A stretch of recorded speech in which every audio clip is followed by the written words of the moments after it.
Hai, assalamualaikum warahmatullahi wabarakatuh. Alhamdulillah, sahabat-sahabat, teman-teman yang di ranah akademis, baik dosen maupun mahasiswa, selamat bertemu kembali dengan saya di channel YouTube Dosen Juga Manusia. Nah, pada video kali ini saya akan membagikan sharing ilmu atau sharing pengetahuan mengenai LMS atau Learning Management System atau e-learning. Bagaimana menggunakan e-learning, khususnya di kampus saya yaitu Uniska Kediri. Mungkin setiap kampus e-learning itu beda-beda sistem, algoritma, dan tampilannya. Nah, ini untuk video kali ini saya akan mempraktekkan khusus yang ada di perguruan tinggi di mana saya berada. Nah, Bapak-bapak, Ibu-ibu dosen dan mahasiswa, learning itu sangat penting karena hari ini kurikulum MBKM dan lain-lain sudah menginstruksikan kita itu lebih ke digitalisasi, maka mau tidak mau baik itu dosen yang masih eh, awal, dosen muda maupun dosennya sudah senior, baik itu mahasiswa mau semester 1 maupun semester akhir, sudah patutnya kita ini wajib peka terhadap transformasi di dunia akademis. Nah, salah satu transformasinya adalah melalui e-learning. Maka dari itu untuk menjaga kualitas pembelajaran, selain ada metode offline dan online, kita juga perlu mempelajari atau menggunakan salah satu metode dan media pembelajaran namanya e-learning. Nah, langsung saja sobat semuanya dimanapun berada, saya praktekkan apa itu e-learning. Nanti kita ke Chrome, Mozilla, atau bagaimana. Nah, teman-teman bisa masuk dengan kode web yaitu LMS ini lms.uniska-kediri.ac.id. Nah, nanti kalau sudah dia akan muncul tampilan seperti ini karena ini LMS-nya baru dan beda dengan LMS sebelumnya. Nah, LMS ini bisa digunakan untuk mahasiswa, dosen, baik itu dosen tetap, dosen NIDK maupun dosen yang tidak tetap atau dosen tidak tetap yayasan. Nah, itu bagaimana menggunakannya untuk dosen yang ber-NIDN maupun ber-NIDK, nanti masuknya menggunakan ini, masuk menggunakan ID NIDN maupun NIDK-nya. Nah, bagaimana untuk dosen tidak tetap? Untuk dosen tidak tetap menggunakan user dan ID siakat ketika Bapak Ibu dosen yang tidak tetap mengupload nilai, jurnal, dan lain-lain. Nah, karena saya pakai NIDN, nanti tinggal dimasuk seperti ini. Nah, nanti ada tampilan dashboard seperti ini. Ini namanya dashboard e-learning yang baru. Nah, untuk itu di dashboard ini ada informasi mengenai identitas dan nanti ada informasi mengenai mata kuliah yang kita bina atau kita ampu dalam setiap semesternya. Nah, ini di sini ada pilihan timeline dan kursus. Ada pilihan timeline dan kursus. Nanti Bapak Ibu khususnya nanti klik kursus, Nah, semua mata kuliahnya ada pilihan yaitu sedang berlangsung, mendatang, dan masa lalu. Nah, semua mata kuliah nanti ada di menu ini, di masa lalu ini. Nah, Bapak Ibu dosen, karena yang saya ajar ini ada 1, 2, 3, 4, 5, 6, ada 7 kelas. Nah, maka dari itu ini nanti akan saya munculkan di dashboard masing-masing agar bisa muncul di sini sedang berlangsung, atau biar dibiarkan juga nggak apa-apa. Nah, caranya gimana? Nanti Bapak Ibu ke masa lalu dulu, nanti klik mata kuliah yang Ibu pilih, nah, klik seperti ini. Nah, kalau sudah, nah, di sini ada pilihan hidupkan mode ubah. Nanti Bapak Ibu semua dosen silakan ini diklik untuk mengedit, jadi hidupkan mode ubah seperti ini. Nah, nanti seperti ini. Ini adalah mode ubahnya. Nah, setelah mode ubahnya berhasil, nanti Bapak Ibu mainnya ke set ini atau pengaturan, baru ubah pengaturan. Nah, ubah pengaturan agar mata kuliah ini muncul di dashboard LMS kita. Nah, kapan tanggal kursusnya? Misalkan tanggal 17 Maret hari ini misalkan. Nah, nanti Bapak Ibu tinggal centang dan aktifkan ini. Nah, ini dicentang dan ini aktifkan, atau ini dicentang dan aktifkan. Jadi, nah seperti ini. tinggal simpan dan tampilkan. Nah, baru Bapak Ibu kembali ke dashboard. Kembali ke dashboard. Nah, dipilih sedang berlangsung misalkan. Nah, ini kenapa nggak muncul? Karena centangannya salah, misalkan seperti itu. Nah, Bapak Ibu perlu kembali ke masa lalu. Nah, ini kita klik. Nah, kita ke pengaturan. Nah, ini kita hilangkan centangnya, misalkan simpan dan aktifkan. Nah, sekarang kita kembali ke dashboard. Kita kembali ke dashboard. Nah, akhirnya dia keluar di sini. Oke, saya ulangi. Nanti kita main ke masa lalu. Ini saya klik mata kuliahnya ke pengaturan, ubah pengaturan. Baru ini kita centang agar semua mata kuliahnya bisa diakses atau bisa keluar dan dilihat oleh mahasiswa. Simpan dan tampilkan. Kita ke dashboard. Nah, jadi mata kuliah yang ada di sini nanti akan otomatis keluar di sini. Nah, Bapak Ibu tinggal klik. Nah, tinggal klik ini dan kita atur sesuai pertemuannya. Misalkan seperti ini. Ini ada berapa pertemuan, nanti kita bisa mengaturnya. Nah, jadi seperti itu seterusnya Bapak Ibu untuk memunculkan ke dashboard utama. Nah, misalkan saya pilih manajemen proyek.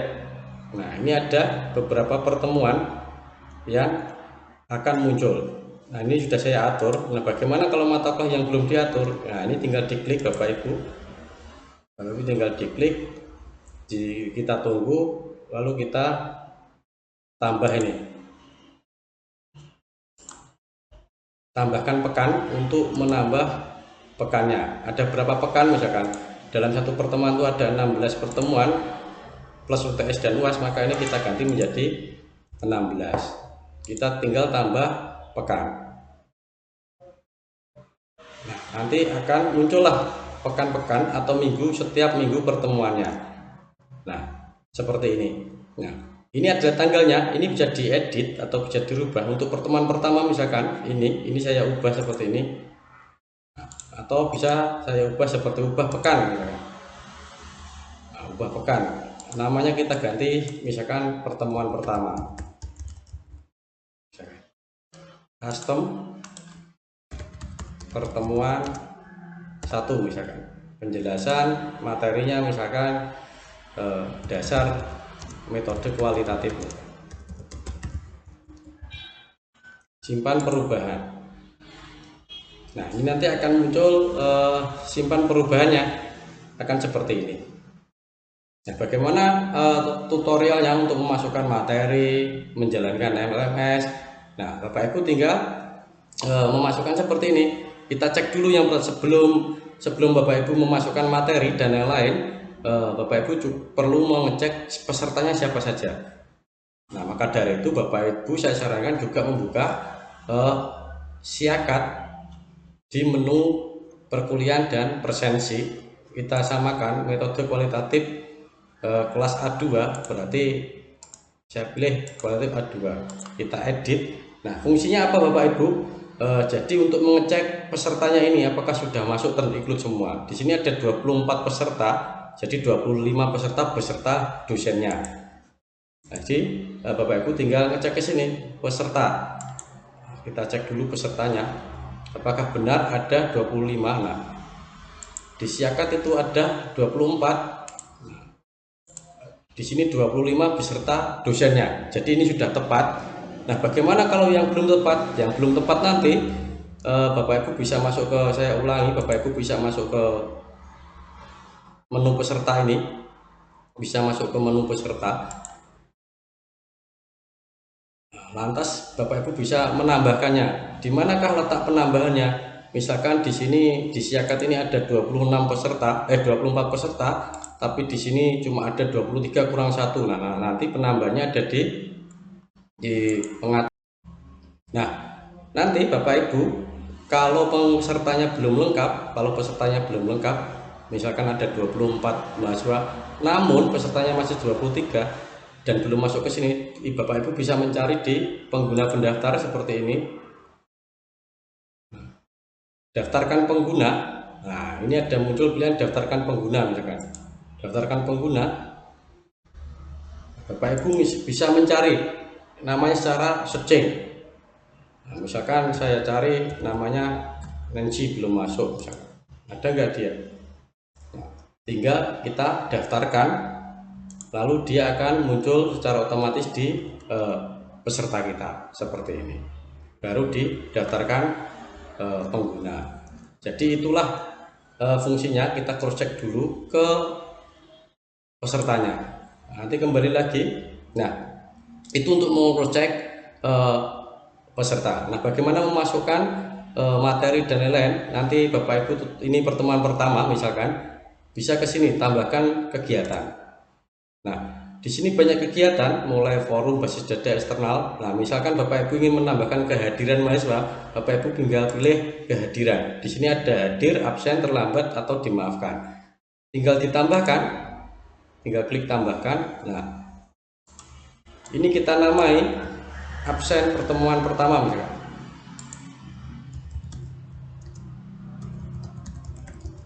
Absen pertemuan pertama, deskripsinya adalah matkul METQUAL atau metode kualitatif pertemuan pertama.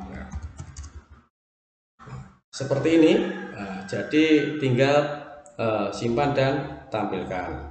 Dan pengaturan umumnya kita lihat semuanya. Tambahkan pembatas atas kelompok tidak perlu. Pembatasan akses jika dilihat tidak ada, jadi tinggal kita simpan dan tampilkan seperti ini. Nah, sesinya kapan? Nah, tambahkan sesi pertemuan pertama ini, sesinya tanggal berapa? Tinggal menyesuaikan di sini.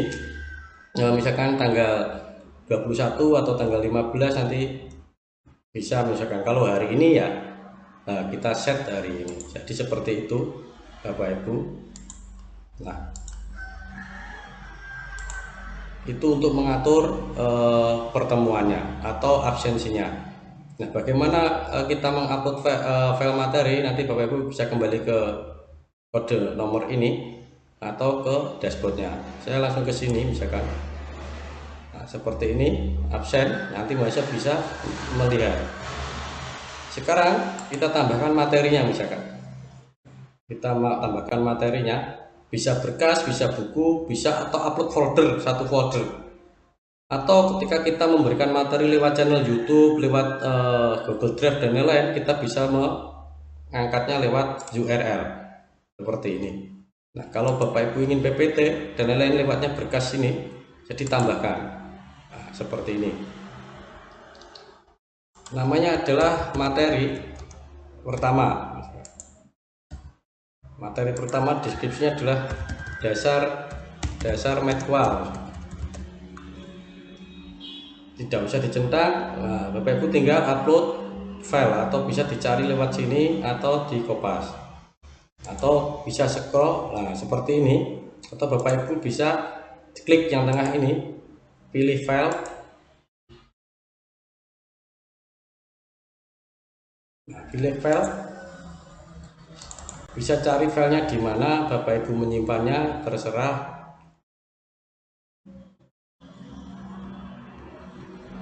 Nah, saya cari dulu filenya. Nah, ini bisa PPT, bisa buku. Nah, misalkan ini PPT open. Nah, ini ditinggal aja, nanti unggah file seperti ini sampai ada error berhasil mengunggah. Jadi seperti itu, nanti Bapak Ibu tinggal simpan dan tampilkan, maka file itu akan tertampil di akunnya mahasiswa. Sambil kita tunggu. Nah, seperti ini.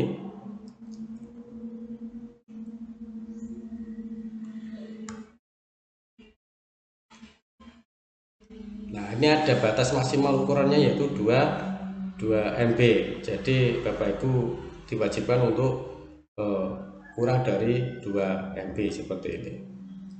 Misalkan nanti tinggal simpan dan tampilkan. Nah, kalau sudah, Bapak Ibu kembali ke sini. Karena tadi saya belum mengunggah file, maka dia tidak akan muncul di sini. Nah, ini tambahkan file, nanti Bapak Ibu bisa melewatnya lewat berkas atau buku atau folder maupun URL. Nah, itu Bapak Ibu, berkas tambahkan. Nanti kita namai materi 1 misalkan. Kita tunggu materi 1. Deskripsinya PPT materi 1 misalkan. Kita unggah filenya. Folder baru ini kalau mau buat folder, kalau mau buat file ya seperti ini, sama saja seperti tadi. Nah, kita lihat ukuran filenya ada 6 GB, jadi dia nggak mau terupload kalau tidak di bawah 2 GB misalkan, 2 MB misalkan. Nah, ini saya ambilkan file yang kecil saja, misalkan file RPS ini, atau file ini kontrak kuliah misalkan. Nah, nanti tinggal unggah file, kita tunggu. Nah, sampai filenya berhasil terunggah seperti ini, tinggal simpan dan tampilkan. Jadi diingat-ingat Bapak Ibu, filenya harus di bawah 2 MB. Nah, kita kembali. Nah, di sini ada materi, ada absen, ada materi, dan bagaimana kita akan memberikan tugas nanti juga lewat sini tambah. Nah, misalkan di sini ada penugasan, nanti Bapak Ibu bisa memilih di penugasan. Kita tambahkan penugasannya apa, misalkan studi kasus.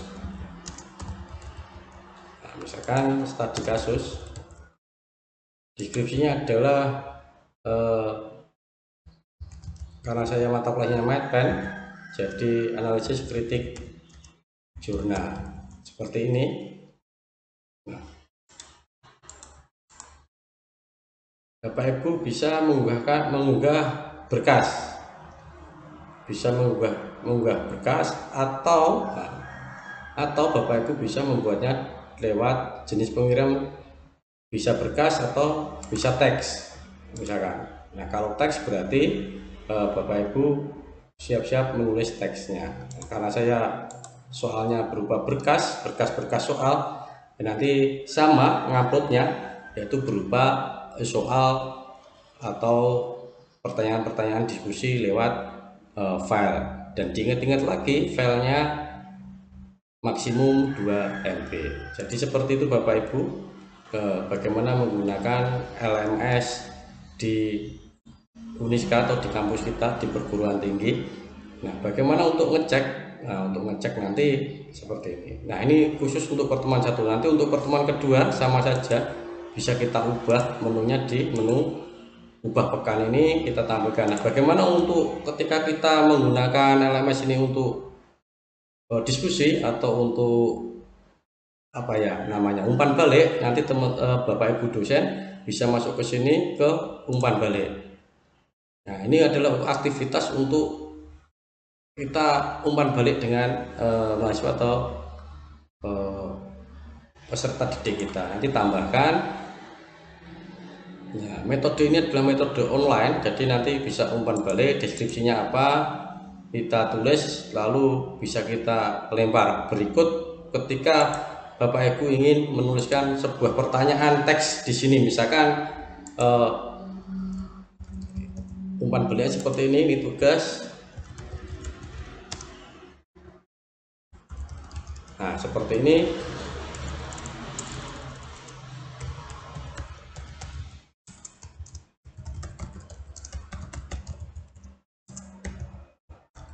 Seperti ini nanti kita simpan dan tampilkan, maka langsung akan terlempar di akunnya teman-teman mahasiswa untuk direspon dan ditanggapi secara online lewat LMS ini. Jadi itu Bapak Ibu.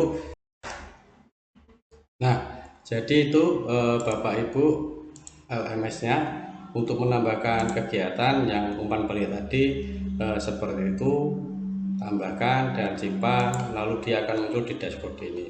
Nah, seperti itu LMS. Nah, ini materinya. Nanti kita lihat apakah di akunnya mahasiswa juga sudah tampak. Tapi jangan lupa buku di absen pertemuan ini kita edit dulu. Absen pertemuan ini nanti ya Bapak Ibu bisa tambahkan sesi, karena saya sudah membuat sesi. Nanti kalau mau menambahkan bisa ditambahkan seperti ini. Kapan kuliahnya itu berlangsung, waktu absensinya mulai jam berapa sampai jam berapa, deskripsinya. Nah, salah satu yang perlu diingat adalah ini dicentang karena mahasiswa itu biar bisa mengajukan absen di akun mahasiswanya. Nanti seperti ini dicentang ya, lalu ditambahkan. Jadi seperti itu di menu penambahan sesinya. Nah, karena saya tadi sudah membuat sesi, jadi pengaturannya seperti ini. Absensinya jam 13 sampai jam 14 misalkan, iya, izinkan. Ini untuk waktu absensi ini tergantung kebijaksanaan Bapak Ibu. Nah, nanti simpan, karena sudah saya simpan, akan muncul di dashboardnya mahasiswa nanti. Nah, sekarang saya praktekkan, saya masuk ke akunnya mahasiswa menggunakan LMS sama seperti ini. Nah, untuk mahasiswa dia masuknya menggunakan NPM, usernya juga NPM. Jadi masuk ke dashboard. Nah, karena mata kuliah tadi adalah MedPen kualitatif, maka dia akan masuk ke menu kursus dan sudah tampil di menunya mahasiswa atas nama Mbak Eni ini. Kita klik MedPen. Nah, absennya seperti ini, nanti dicentang absen seperti ini. Nah, akan tampil seperti ini. Nah, kalau mahasiswa ingin masuk, jadi di sini ada poin namanya ajukan kehadiran. Jadi ini saya klik misalkan. Nah, ini saya klik ajukan kehadiran. Mahasiswa bisa ada 3 pilihan ini: menyajikan, terlambat, permisi, tidak hadir. Nah, ini izin. Tidak hadir itu berarti dia tidak masuk sama sekali. Terlambat, apakah tadi dia hadir atau menyajikan. Ini saya pilih menyajikan karena dia anggap hadir, dan simpan perubahan. Nah, jadi seperti ini, otomatis mahasiswa ini sudah ada di LMS atau sudah hadir mengikuti LMS. Di sini juga ada tulisan kehadiran telah dicatat di akunnya mahasiswa. Maka dari itu kita cek di akunnya dosen, apakah mahasiswa atas nama Eni ini nanti juga masuk ke absen yang kita kirimkan. Nah, caranya gimana? Masuk ke LMS kita lagi. Tadi mata kuliahnya adalah MedPen kualitatif. Hidupkan mode ubah.